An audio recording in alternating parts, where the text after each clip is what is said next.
Chapter 9 रक्त रंजित वेदियां। जिस प्रवेश द्वार से उसने अंदर की पहली झलक देखी वह ज्यामितीय डिजाइनों में खूबसूरती से उकेरा गया था और दीवारों के भीतर भी इसी तरह का व्यवहार किया गया था। हालांकि जब वह एक कमरे से दूसरे कमरे में गया तो उसने पाया कि जानवरों, पक्षियों और मनुष्यों की आकृतियां भी भित्ति सज्जाकार की कला की अधिक औपचारिक आकृतियों के बीच अपनी जगह ले रही थीं। पत्थर के बर्तन और सोने के आभूषण और कई जानवरों की खालें बहुत ज्यादा दिखाई दे रही थीं, लेकिन कहीं भी उसे किसी बुने हुए कपड़े का संकेत नहीं मिला, जो दर्शाता है कि उस संबंध में कम से कम होडॉन अभी भी विकास के पैमाने पर कम थे, और फिर भी गलियारों और कमरों के अनुपात और समरूपता सभ्यता की एक डिग्री को दर्शाती थी। रास्ता कई अपार्टमेंट और लंबे गलियारों से होकर गुजरता था, पत्थर की सीढ़ियों की कम से कम 3 मंजिलें चढ़ता था और अंत में इमारत के पश्चिमी हिस्से में एक चट्टान पर निकलता था, जहां से नीली झील दिखाई देती थी। इस चट्टान या आर्केड के साथ उसका गाइड उसे 100 गज तक ले गया और अंत में महल के दूसरे अपार्टमेंट में जाने वाले चौड़े प्रवेश मार्ग के सामने रुक गया। यहाँ टार्जन ने एक विशाल कमरे में योद्धाओं की एक बड़ी भीड़ देखी, जिसकी गुंबददार छत फर्श से पूरी तरह 50 फीट ऊपर थी। कमरे को लगभग भरते हुए एक बड़ा पिरामिड था जो गुंबद के नीचे चौड़ी सीढ़ियों में ऊपर चढ़ रहा था, जिसमें कई गोल छेद थे जो प्रकाश को अंदर आने देते थे। पिरामिड की सीढ़ियां योद्धाओं द्वारा शिखर तक कब्जा कर ली गई थीं, जिस पर एक बड़ा प्रभावशाली व्यक्ति बैठा था, जिसके सुनहरे कपड़े दोपहर के सूरज की रोशनी में चमक रहे थे, जिसकी एक किरण गुंबद के एक छोटे से छेद से निकल रही थी।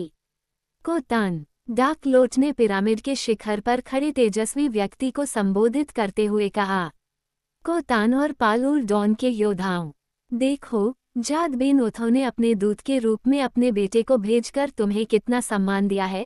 और डाक लोट ने एक तरफ हटकर अपने हाथ को नाटकीय ढंग से घुमाते हुए टार्जन की ओर इशारा किया। कोटेन अपने पैरों पर खड़ा हो गया और हर योद्धा ने अपनी गर्दन को ऊपर उठाया ताकि वह नए योद्धा को बेहतर तरीके से देख सके। पिरामिड के दूसरी तरफ खड़े लोग बूढ़े योद्धा के शब्दों को सुनते ही सामने की तरफ जमा हो गए। ज्यादातर लोगों के चेहरे पर संदेह के भाव थे, लेकिन उनके चेहरे पर संदेह के साथ साथ सावधानी भी थी। किस्मत चाहे जिस तरफ जाए, वे बाढ़ के सही तरफ रहना चाहते थे। एक पल के लिए सभी की नज़रें टार्जन पर टिकी थीं और फिर धीरे धीरे वे कोटेन की तरफ चली गईं, क्योंकि उसके रवैये से उन्हें वह संकेत मिल सकता था जो उनका फैसला करेगा। लेकिन कोटेन भी स्पष्ट रूप से उन्हीं की तरह उलझन में था। उसके शरीर के हाव भाव से ही यह संकेत मिल रहा था। यह अनिर्णय और संदेह की स्थिति थी। बंदर आदमी सीधा खड़ा था, उसकी भुजाएं उसकी चौड़ी छाती पर बंधी हुई थीं। उसके सुंदर चेहरे पर अभिमानी तिरस्कार का भाव था, लेकिन डाक लोथ को ऐसा लग रहा था कि उसके क्रोध के बढ़ने के संकेत भी मिल रहे थे। स्थिति तनावपूर्ण होती जा रही थी। डाक लोथ बेचैन हो उठा। उसने टार्जन की ओर आशंका भरी नजरें डाली और कोतान की ओर अपील भरी नजरें डाली। पालूर डॉन के सिंहासन कक्ष के बड़े कक्ष में कब्र का सन्नाटा छा गया। आखिरकार कोतान बोला, कौन कहता है कि वह डोर ओलोथो है? उसने डक लोट की ओर एक भयानक नजर डालते हुए पूछा। वह करता है, उस भयभीत कुलीन व्यक्ति ने लगभग चिल्लाते हुए कहा। तो ये सच होना चाहिए? कोटेन ने पूछा। क्या ये हो सकता है कि मुखिया के स्वर में व्यंग्य का कोई अंश था? नहीं, ऐसा नहीं हो सकता।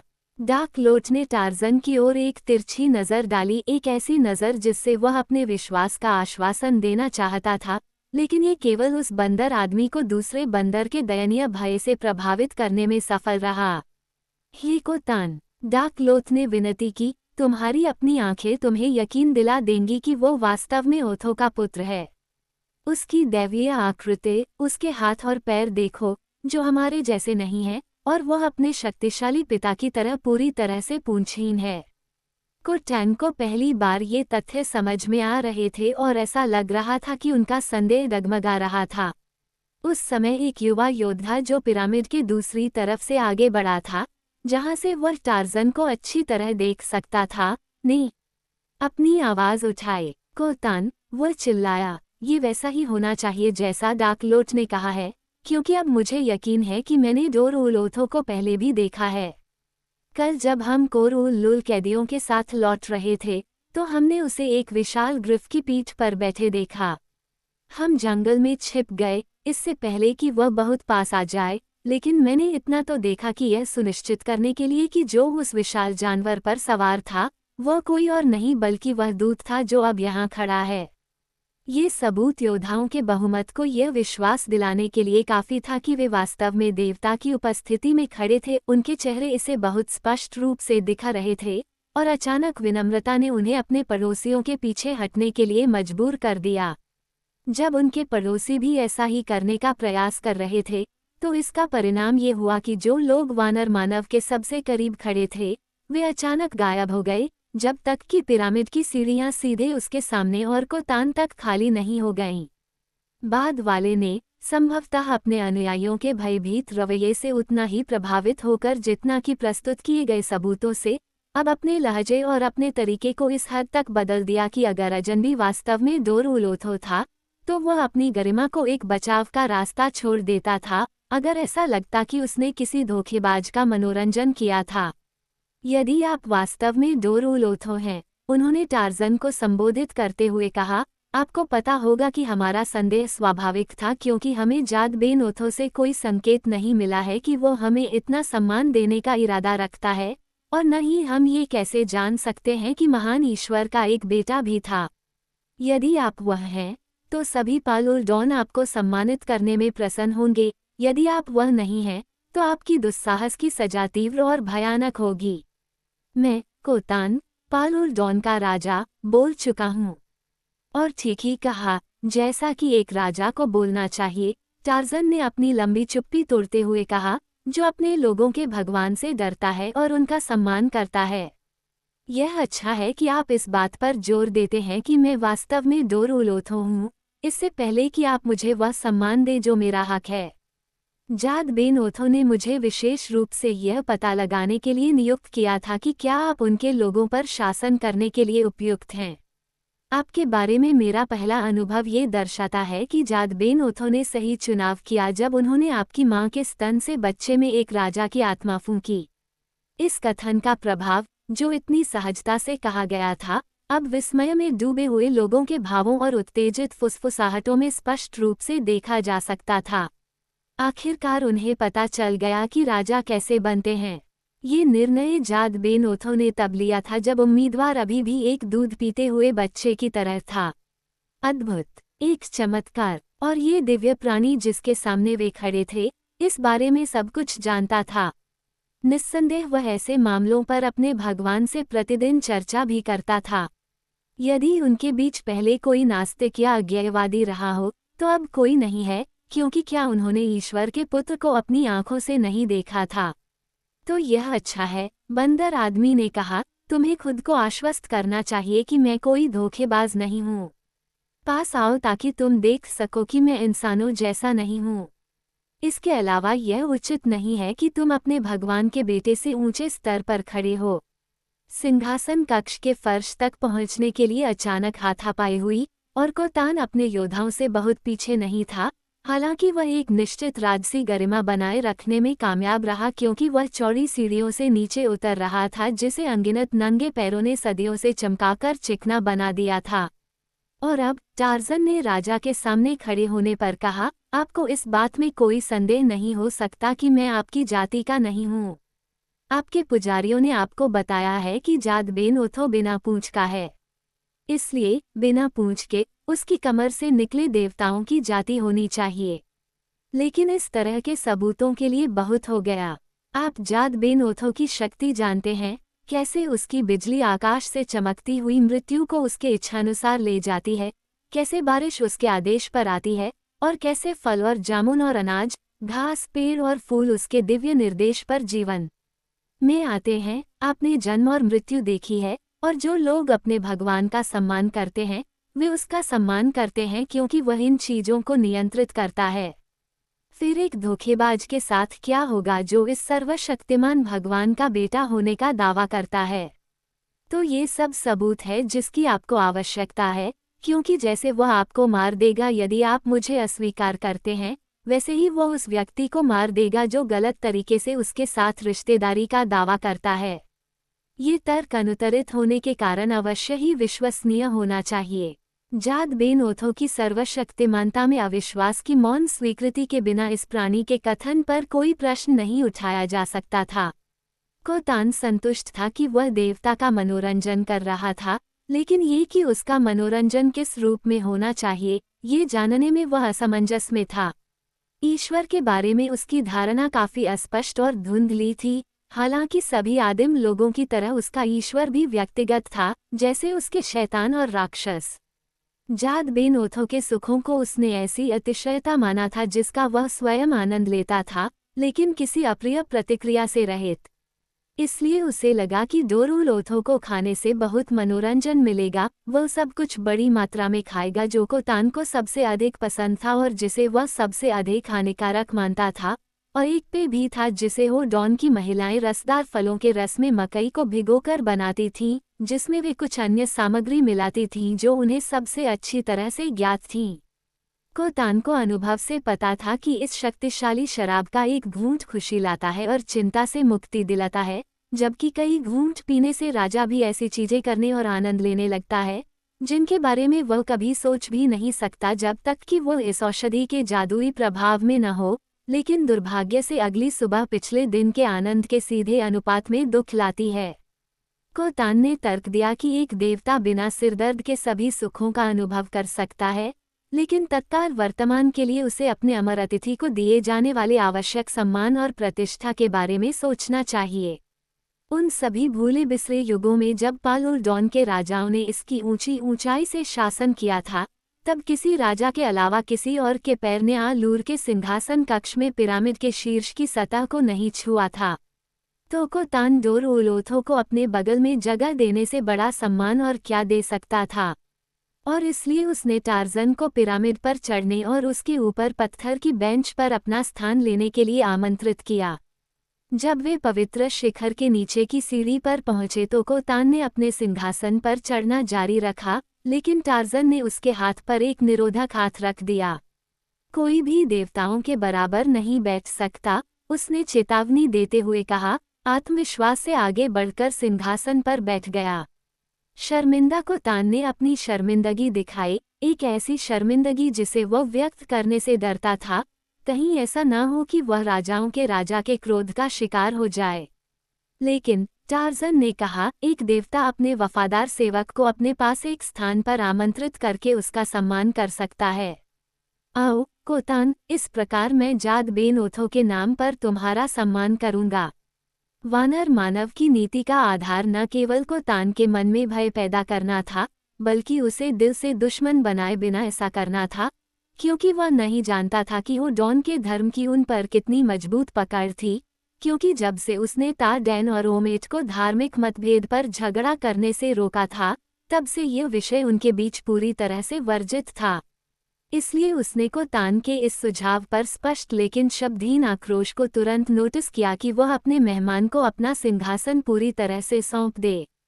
हालांकि कुल मिलाकर प्रभाव संतोषजनक था, जैसा कि वह योद्धाओं के चेहरों पर भय के नए सबूतों से देख सकता था। टार्जन के निर्देश पर दरबार का काम वहीं चलता रहा जहां उसके आने से काम रुक गया था। इसमें मुख्य रूप से योद्धाओं के बीच विवादों का निपटारा करना शामिल था। वहां एक व्यक्ति मौजूद था जो सिंहासन के ठीक नीचे की सीढ़ी पर खड़ा था और जिसके बारे में टार्जन को पता चला कि वह स्थान कोतान के राज्य को बनाने वाली सहयोगी जनजातियों के उच्च प्रमुखों के लिए आरक्षित था।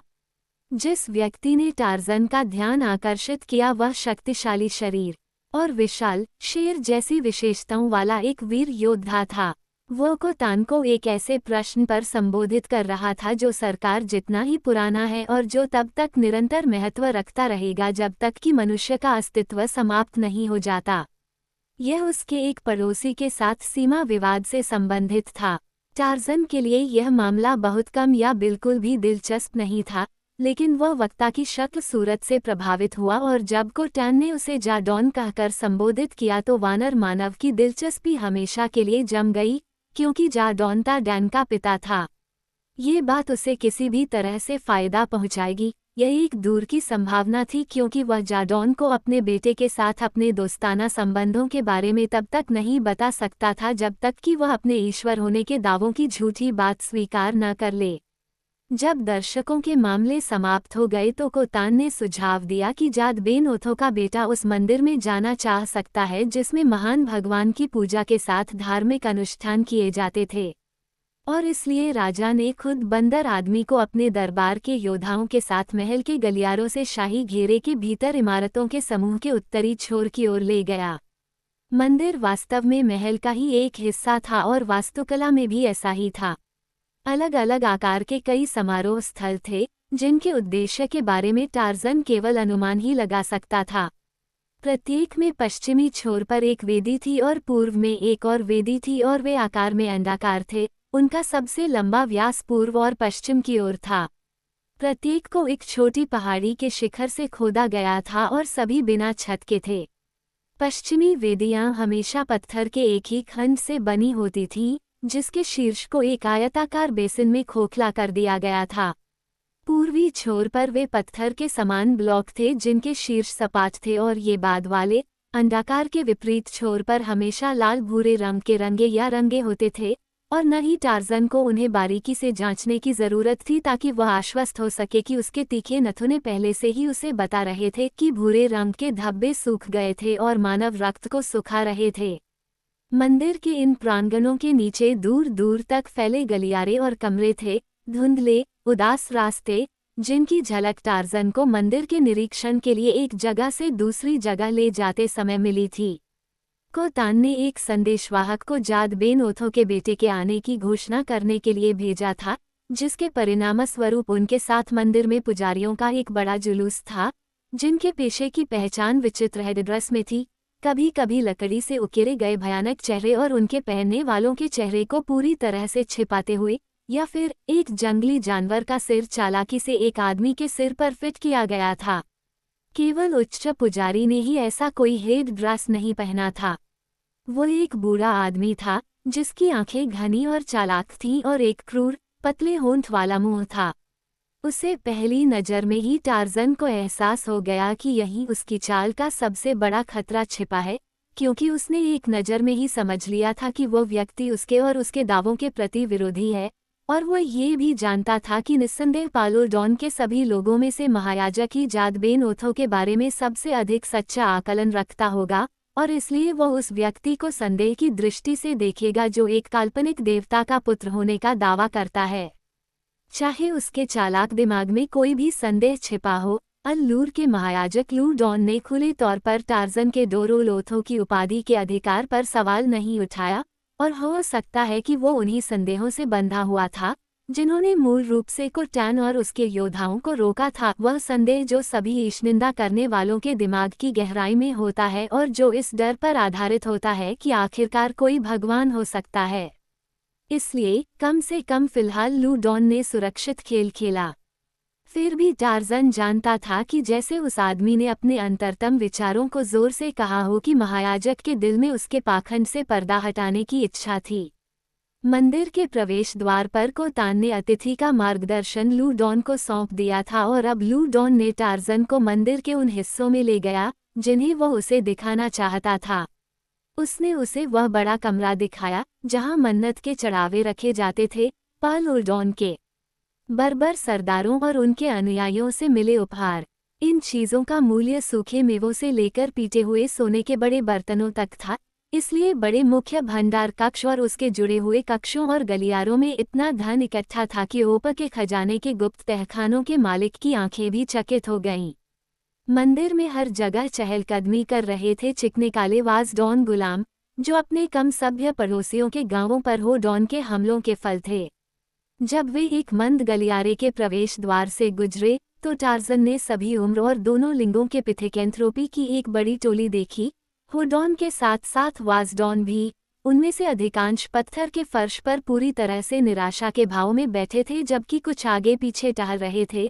उनके चेहरे पर पूरी तरह से निराशा की छाप थी। और ये कौन हैं जो इस तरह दुखी होकर यहाँ पड़े हैं? उसने लू डॉन से पूछा। मंदिर में प्रवेश करने के बाद ये पहला सवाल था जो उसने महायाजक से पूछा था, और तुरंत ही उसे पछतावा हुआ कि उसने ये सवाल क्यों पूछा, क्योंकि लू डॉन ने उसकी ओर ऐसा चेहरा बनाया जिस पर संदेह की अभिव्यक्ति बहुत कम थी। उन्होंने जवाब दिया, जद बेन ओथो के बेटे से बेहतर कौन जान सकता है। डोर उलोथो के प्रश्नों का उत्तर अन्य प्रश्नों से नहीं दिया जा सकता, वानर पुरुष ने शांति से कहा, और यह बात महायाजक लू डॉन के लिए दिलचस्प हो सकती है कि उसके मंदिर की वेदी पर एक झूठे याजक का खून जद बेन ओथो की नज़र में अप्रिय नहीं है। टार्जन के सवाल का जवाब देते हुए लू डॉन का चेहरा पीला पड़ गया। ये वो प्रसाद हैं जिनका खून पूर्वी वेदियों को ताज़ा कर देगा, क्योंकि दिन के अंत में सूरज तुम्हारे पिता के पास लौटता है। और तुम्हें किसने बताया? टार्जन ने पूछा कि जाद बेन ओथो इस बात से प्रसन्न था कि उसके लोग उसकी वेदियों पर मारे गए। क्या होगा यदि तुम गलत थे? लू डॉन ने उत्तर दिया, तब तो अनगिनत हजारों लोग व्यर्थ ही मर गए। कोतान और आसपास के योद्धा और पुजारी ध्यान से संवाद सुन रहे थे। कुछ गरीब पीड़ितों ने बंद प्रवेश द्वार के पीछे बैठकर यह संवाद सुना था और वे उठकर उस अवरोध के पास पहुंच गए थे, जिसके माध्यम से हर दिन सूर्यास्त से ठीक पहले लोगों को ले जाया जाता था और फिर कभी वापस नहीं लौटते थे। उन्हें आज़ाद करो। टार्जन ने क्रूर अंधविश्वास के शिकार लोगों की ओर हाथ हिलाते हुए कहा, क्योंकि मैं आपको जाद बेन ओथो के नाम पर बता सकता हूं कि आप गलत हैं।